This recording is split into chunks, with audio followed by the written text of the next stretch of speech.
The struggle. Welcome to the Music Lens podcast with me, Alex Allegra. And Katie Fee. I didn't know if we were going to make it today. Yeah. What time is it? Oh, we wasted an hour. I'm so sorry. It's 11 already.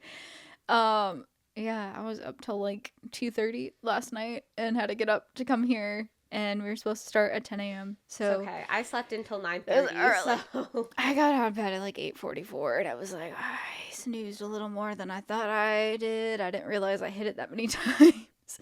Because it snowed at my house. It didn't snow at Alex's, but it snowed at mine. We don't live that far. I'm a little farther north, but not that much. Far.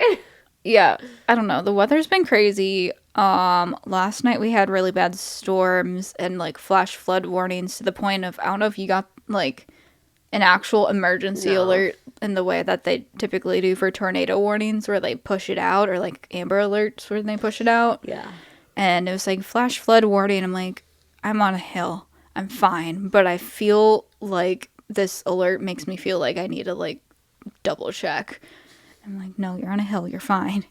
It's not going to come. I feel like get down. The flash flood warnings I never really pay attention to, but yeah, I don't know. I'm not sure how that works as far as like, and just geography, I guess, of where you are, of if you're near rivers and uphill or downhill of them. But the little, there's like a little rock type thing on the outside of our covered patio, and that was underwater, and it was like over the concrete. I'm like, well, it's not above the like white trim, the bottom of the wall part or whatever of the patio screen, so it was fine. But I was like, if it gets any higher, it's going into the patio.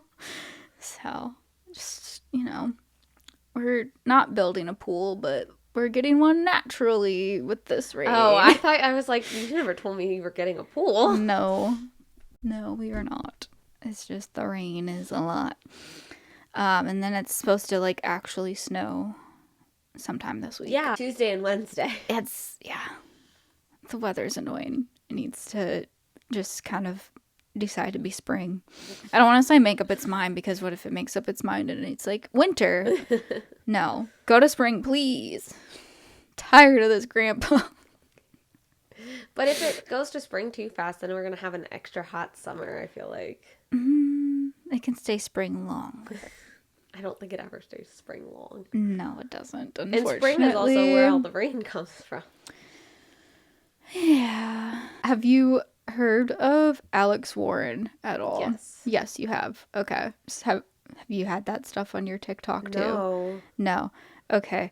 Because you haven't read Fourth Wing yet, and my algorithm is very much Fourth Wing stuff right now, and Book Talk has like taken over his new single and claimed it. Oh. I've seen Fourth Wing, I've seen a little bit of Avatar, but I followed him because of it, and then saw another post. I'm like, wait a minute, I thought I already followed him. It's another account, and he like reposted it from the other account. He has so many accounts. Oh. And I was like, I'm curious how this strategy works, because something's working with it, of like having multiple accounts and posting and like reposting your own stuff on a different account. Like, I started pulling up. Are they fake accounts or? No, they're like him, because one of them says, "You found my 800th account, LOL." Oh. Which I think that's an exaggeration, but still, like, I'm just intrigued by this strategy of posting on multiple accounts and reposting, and I'm tempted. But isn't that like the same as like fake streams and everything? Like, it's like, I don't know. I'm not sure. I guess it's just like, it's in the way of, did I mention it last week or something, of someone posting the same video over and over again, and then one of the times it finally like went viral. Oh no. Like posting the same exact video every day. Most of them are stuck in the 200 views, and then one just like takes off. So I guess it's kind of like that, because TikTok's kind of like a lottery. So the more entries you make, the more likely it is for you to win. So it just feels like making a bunch of fake email accounts to like enter contests and stuff like that. Yeah, that's what I was thinking. But I don't know. I think it's interesting. They're not necessarily... I'm looking right now. I don't know if they're necessarily even the same videos on each account. So I guess he spread them out, but then obviously has reposted videos. Yeah. So, yeah. I don't know. It was interesting. I just found that over this weekend and was like, huh, that's a strategy I haven't heard of before. So, I don't know. I'm intrigued. Also, the song's really good, so Yeah, I'm obsessed with it now. I keep singing Benson Boone songs, and I'm like, I know it's not that song, no. but yes, I know of him. Yeah. It's called Ordinary is the new one, and it came out on the 7th, so it like recently came out, but I've just been seeing so many fan edits for Fourth Wing and stuff with it, so yeah, it's fun. But yeah, that's all I really had for like an opening topic, but we did the Grammys last week, and we mentioned with Chappell Roan's speech of like doing an episode on how labels pay artists, so that's what we're gonna do this week. I honestly forgot what our topic was. I was like, I remember my topic for next episode, but not this one. You're like, oh, cool. I'm like, we discussed this ahead of time. Sounds great. So if you didn't listen to last week and if you're just not paying attention, I guess, with the Grammys, and Chappell, she won Best New Artist, and she utilized her acceptance speech time to advocate that labels pay artists a living wage and provide health care. So we're doing an episode today of how artists actually get paid by the labels. And then I also have some like healthcare resources at the end because I found an article about that. And so I wanted to start off just like a brief recording contract explanation, because the way artists get paid obviously is like within their contracts that they sign. I think we could do like a whole episode digging into contracts and the different terms and stuff. So that's more of a deep dive for another day because there's a lot to it. Briefly, just basically, a recording contract is an agreement with a record label about the ownership, rights, and income relating to your recordings. So, recordings, not songs, which we've talked about with the copyright stuff of publishing contract would deal with the ownership and rights and income relating to the song itself, but label is the sound recording or your masters. And as an independent artist, you most likely own your masters because you're the ones that are like paying for it, and therefore you're owning them automatically. Other people need permission to use it, so part of signing a recording contract is giving the copyright over to the label so that they have the right to use your master in order to promote and sell it, because they have to have that permission in order to distribute and promote it and use it in any way to just market and push your music. And so the idea with the label is that they're going to help you make more money with your recordings than you could by yourself. And the contract exists to find an agreement between you where the label risks their time and often their money to invest in your success, and in return you agree to pay a share of the future income of the recording. And the future income is the royalties, sales of your music, all that's generated, which we've covered in the royalties deep dive and the artist revenue sources episodes. So those are the actual titles of those episodes if you want to go back and check those out to get more information with that stuff. But yeah, that's basically just the brief overview of the contract. And so the main part of how artists get paid by labels is what are called advances, and that's providing artists upfront financial support, and it's an investment made by the label with the expectation that the artist will generate substantial revenue in the future. And similarly with publishing companies, they give advances to songwriters when they sign them to a publishing contract. So it happens with publishing and also record labels, but it is a little different. There's a little more to it for the label side of it. So in exchange for money up front, artists benefit from the financial backing they need to concentrate on their craft, produce high quality recordings, and expand their reach through live performances and promotional activities. In essence, music artists' advances act as a driving force for career growth, fostering artistic development, and increasing the chances of commercial success for the artist. So essentially, it's a fancy, kind of, I would say, more complicated loan Yeah. It's a loan, but it's just like more complicated in how it like gets paid back, basically. Yeah.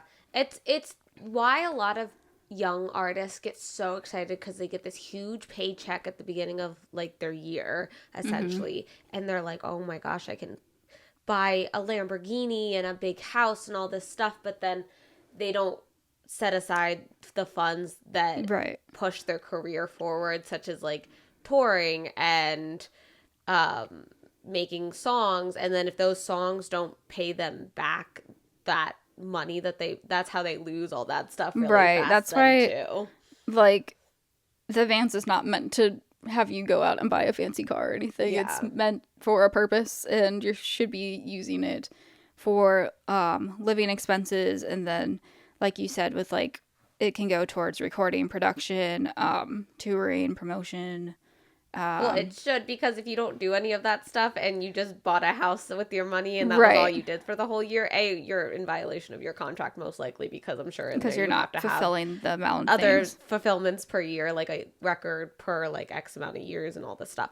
But also on top of that, then you have to pay back all the money that you put on your house, because Right. at the end of the year they want to see that money back. Unless you get dropped from that label, then they just are out the funds, but Yeah. you probably are tied in for at least a couple of years. So Yeah, typically it's like the money is meant to cover living expenses, and then like you're putting it into your career, and it's supposed to be used to, I guess, complete your contract in a way of making the X amount of albums that you're required and things like that. So the money's supposed to go into making stuff to make more money and like recuperate that. But the living expenses part of it is important, because that way the artist isn't having to like work another job to pay the bills while they're working on their career. They could solely focus on the career itself and building that. And they don't have to worry about paying their bills since they're covered by the advance. Advances are different from a regular payment because they're recuperable, like we've said. So they have to pay back the advance through future earnings, typically record sales and royalties. And they're generally non-refundable even if the artist doesn't generate enough revenue to cover the advance, like you said. And most deals sign an artist to a contract term that includes the full time it takes to repay the advance. So usually in the deal there's something about that to make sure they get their money back if possible. yeah. They're called an advance for a reason, because it's in advance of the earnings yet to be earned. So that's all I had for that part. I was trying to think of a thought that wasn't written down, but it's gone. So Yeah.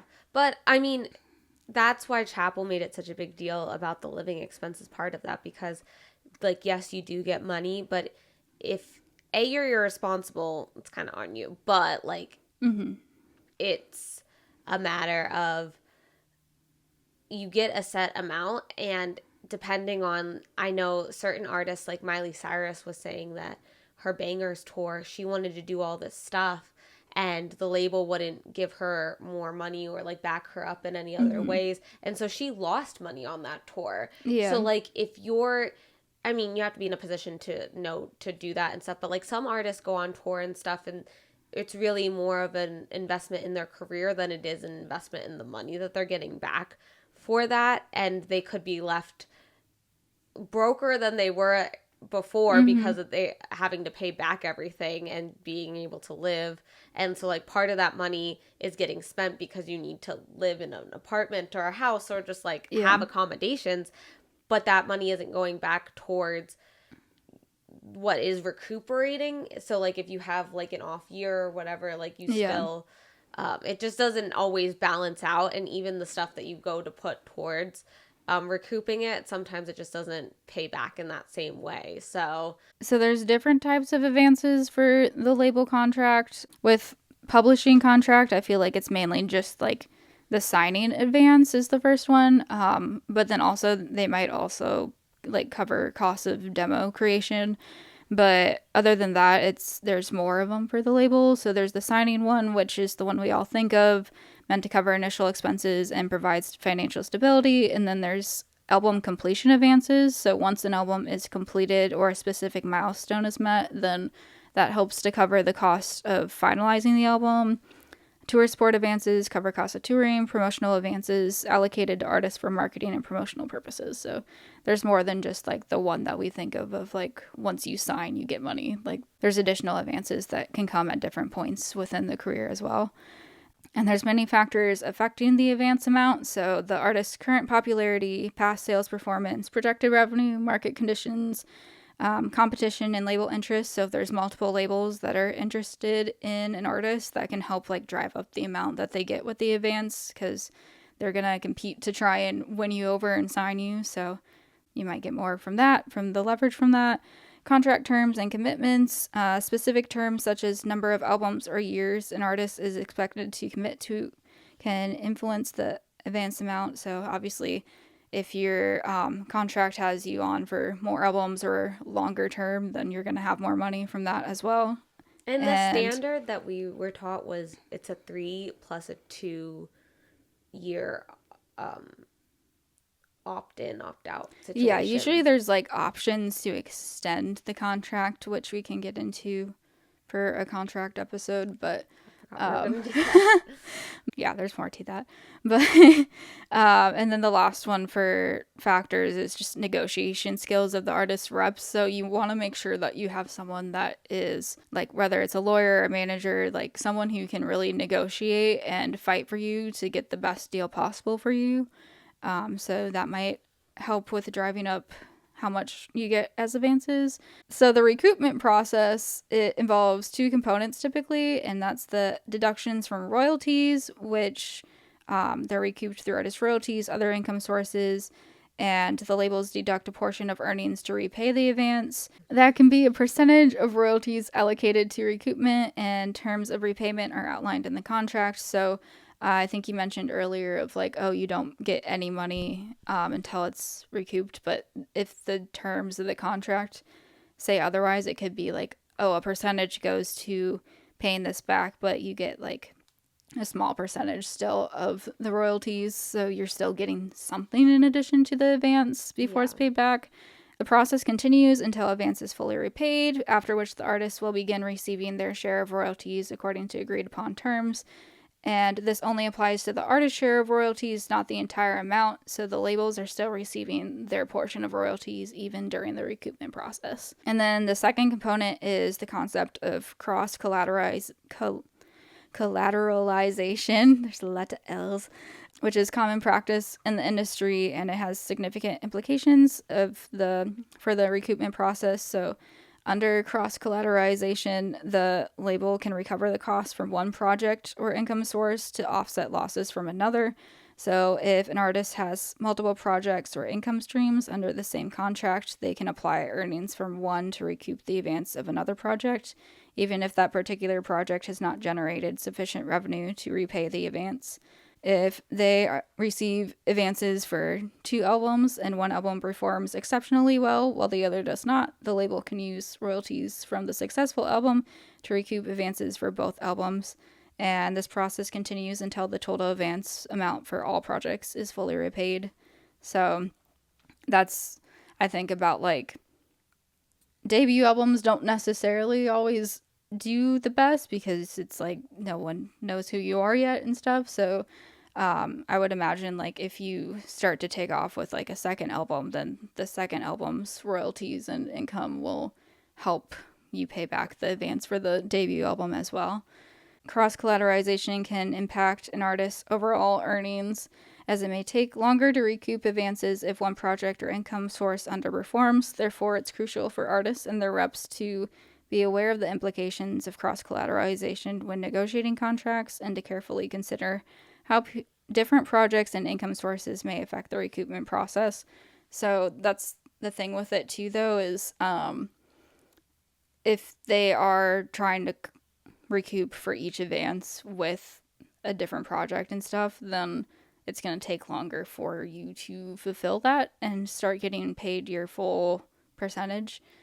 I guess I'm trying to think of like why a label wouldn't do that though, because I feel like they'd want to do that so that way they're just not out the money for the first project. Yeah, especially with how much labels like to get involved with things anymore. Yeah. Like they like to be have toes in everything. Yeah. What is it? Fingers in Fingers in pies. pies. They like to have fingers in pies. I was like, I don't know if that's, I don't know where Ladies and Tangents, where that originated. So I'm like, is that from something else before them? Because I just think of them, but.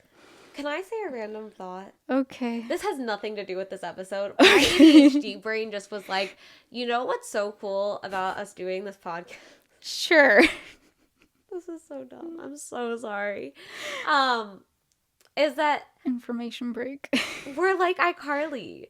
Like, you know, Okay. like I was just thinking, like, I'm just like, we're sitting on this couch just staring at a phone doing this, and then it'll go out to the internet later.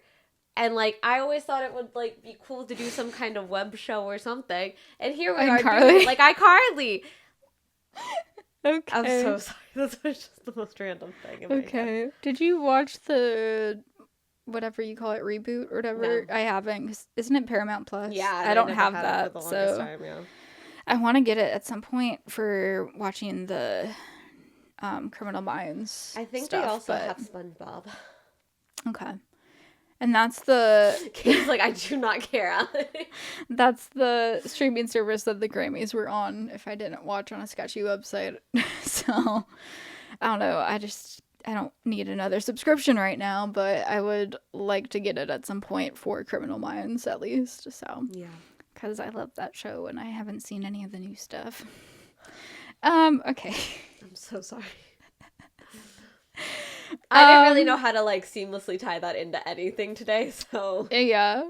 By the way, I think this was from, it's unchainedmusic.io is where I got this information. And their article was Unraveling Music, Artist Advances, an in-depth guide to how they work. So that's where this is from, but we'll put in the notes. I just was like, I feel like I probably should, We're like, citing sources now. cite We got my that source of scholarliness. what I'm reading because most of it is copy and pasted. Oh. So See, I really tried not to do that with my research lately. So. I do that.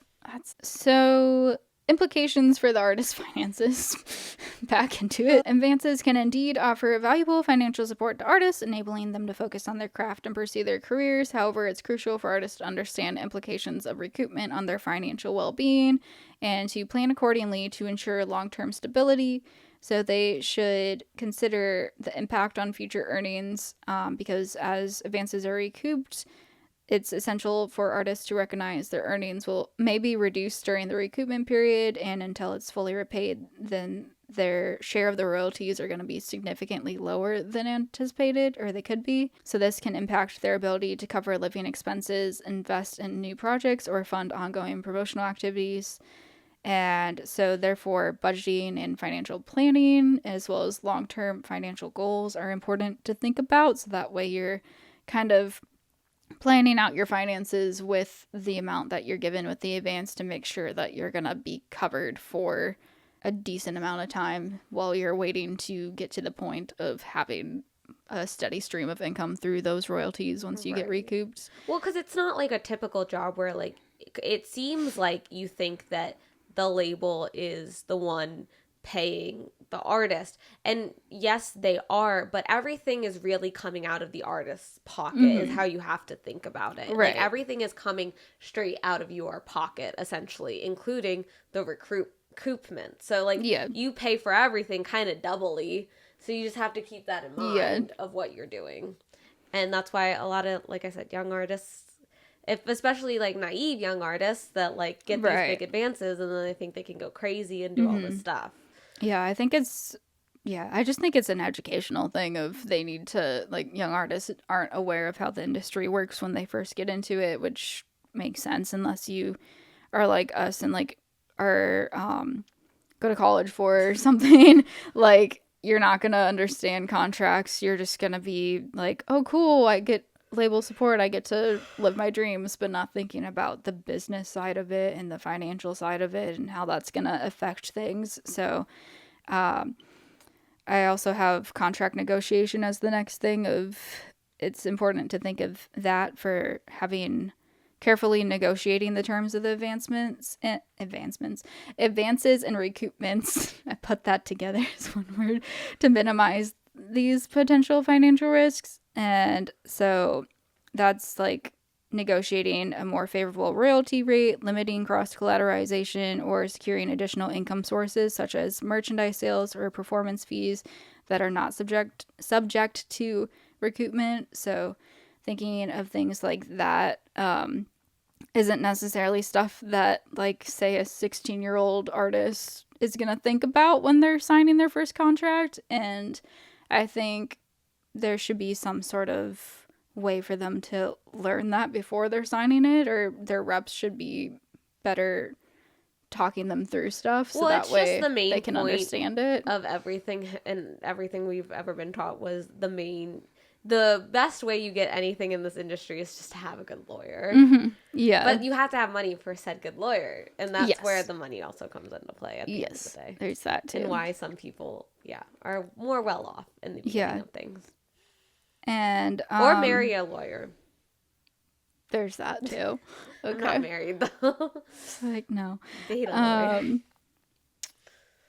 The last bullet point for this was just to regularly review your financial situation to make informed decisions about their careers, personal finances, and adapt to changes in their earnings / make adjustments to their budgets and financial plans as needed. So just being on top of your finances, basically, and not taking like a secondary role and having someone else be in charge of everything, because that can just hurt you by not being aware of your own finances and just trusting like a business manager or someone to do it, because that's what happened to Randy Travis. And I'm sure it's happened to plenty of other artists. So I have a couple, but I don't know if I'm allowed to say. So, well, I read that in his autobiography, so that's like public knowledge. Yeah. So I was like, I don't know if I'm legally allowed to share some things that I know. So yeah.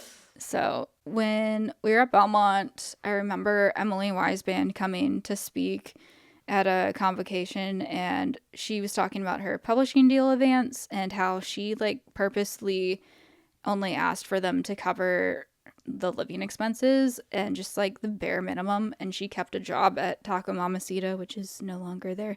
It's still a thing though. It is? Okay. Yeah. I didn't know that. Because I only really know Taco Mama now.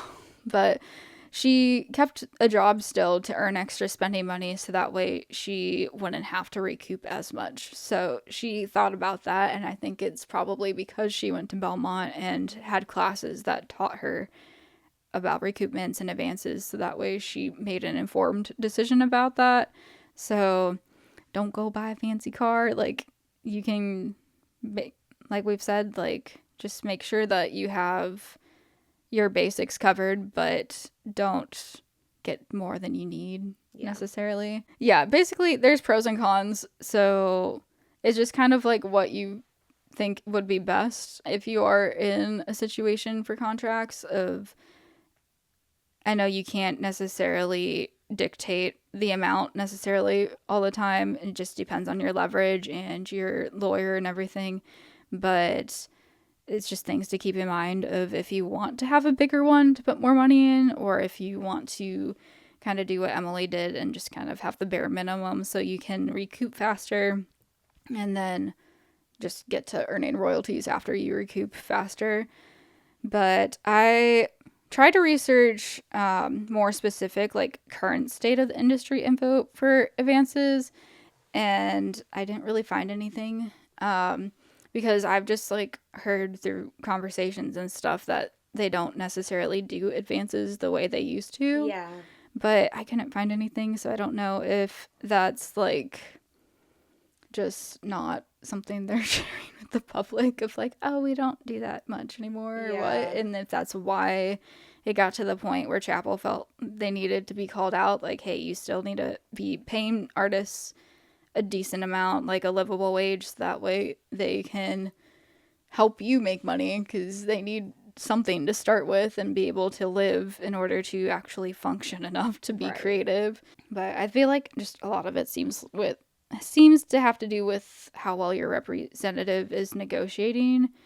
So I think a lot of it is just the negotiating part of it, but I don't know realistically in the current state of the industry how much labels are willing to give as advancements right now. Well, I think it goes back to the fact that even in some of the documentaries that we've been watching, that Grammy award winning artists still have to have like a waitressing job during the day. So it's Yeah. like maybe it's just like advances aren't the same as like covering their living expenses to the point where they like, it's not Emily just having spending money. It's like like they have to in Yeah. order to pay their bills. Yeah. And then I had a little healthcare thing for the end because I found an article from Billboard. The article is called After Chappell Roan's Grammy Speech, Here Are Healthcare Resources for Music Artists. And so it just is highlighting some resources for music artists. Music industry healthcare advocates say several resources are available to artists, from major label signees eligibility in the SAG-AFTRA union plan to alternative plans offered by the American Federation of Musicians and the American Association of Independent Music. And there are concierge services run by the Music Health Alliance and the Entertainment Community Fund, which advises artists on which healthcare plans are most beneficial. Ultimate goal, according to Kevin Erickson, executive director of the Future of Music Coalition, a Washington, D.C. lobbying group, is a single-payer U.S. system or Medicare for all. But major labels could affect change in the long term. It's just a much more efficient system, and the majors in particular certainly should understand that because as multinationals, they've experienced that in other territories, he says. They know that a better world is possible. They need to step up and make it happen, end quote. So that was just kind of like him talking about it, and then they kind of just listed them. So all artists that are signed at major labels are eligible for SAG-AFTRA, and I they didn't know that. there's like a monthly premium, which most health insurance plans have, and it ranges from $125 for individuals to $750 for families of 4 or more. So $125 is not bad for individuals, I would say, because that's like a third of what I pay. Labels have been contributing to this fund for years, and it's for all signed artists, even if they're inactive or haven't released music recently. So that's nice that they can participate in that. And then MusiCares is not a full-on health insurance, but they have they fund services for additional recovery, addiction recovery, mental health treatment, emergency financial assistance for medical expenses and other benefits.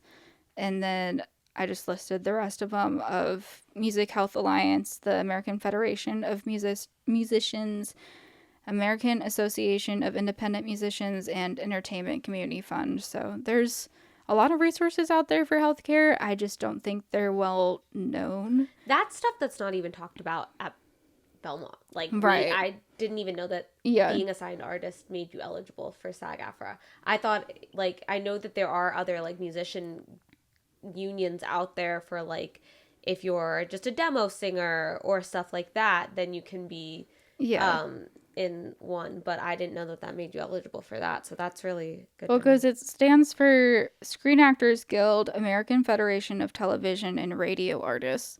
So I feel like SAG-AFTRA, you think of more of the film and the TV and the acting, but it has radio artists listed too, so music is covered within it as well. But I guess I didn't think of it as being something that musicians are part of. Yeah. So that's good to know, but it's also, it says major labels, so I mean, there's plenty of artists that are signed to smaller labels and stuff, so I don't know what affiliation you would have to have because a lot of small ones are like connected. That's what I was gonna say. In some way to a major with some type of deal. So I think of like Tiger Lily Gold. They signed with Monument Records, and that's a division of Sony. Right. So it's like smaller labels are oftentimes just like a division of a major. So, but they're still like on their websites and everything. Like they still like associate themselves with it. So that I would wonder how that works, because it's not like a regular job too. In the fact that, like everyone else in the company at Sony can get benefits, but the artists themselves aren't eligible in that same capacity. In the same way. Because it's your own, it's like a contracting thing, which, yes, it is a contracted thing, but like it's like an independent contractor. Yeah. It's not like they're actually like employees of the company, because you're your own boss still, like. Yeah, so it's weird, but For the Music Health Alliance, Universal and Sony partner with them, and it's a nonprofit helping music professionals access healthcare, which provides a concierge for navigating health resources. And they're available to all musicians, not just artists signed to labels. I guess Music Health Alliance might be a good resource for people. Like, it's connected to Universal and Sony, or they partner with them, but it's not just labeled artists that can use that to help them find health insurance. So Yeah. that might be a good resource for non-signed people. So Which I think was also a main thing that Chappell was calling out, was like the starting up artists, the like Yeah. very small ones. yeah. So I just wanted to provide some resources because I figured there had to be some sort of article, because when I first looked, all it would be was just like, this is what she said, and that's it. I'm like, okay, I want this expanded upon and have some like actual research of like why she's saying this, or like resources that can help in the way that she wants there to be. So I was like, okay, let's find something. And eventually I found one, but at first it was like, this was her speech, the end. Like, that's not helpful. Yeah. So I'm glad I found that, because that was enlightening. I feel like I learned stuff from it. So, because I didn't know about the different resources. So, yeah. But that's all I had. So hopefully that was kind of insightful of how labels pay artists and the healthcare stuff. So, yeah. Is there anything else that we needed to cover for on your end at all? No. Cool. You can find us at the Music Lens Podcast on all the socials. And if there's anything that you want to tell us, or there's questions that you have, you can send them to the Music Lens Podcast at gmail.com. Doesn't have to be questions, it could be anything, but yeah. You could find Alex at Alex Laker Music on all the socials. You can find me at Katie Fee Music on all the socials, and stream my new song that just came out. It's called What You're Getting Yourself Into. Go check that out, and we'll see you next week. Bye. Bye.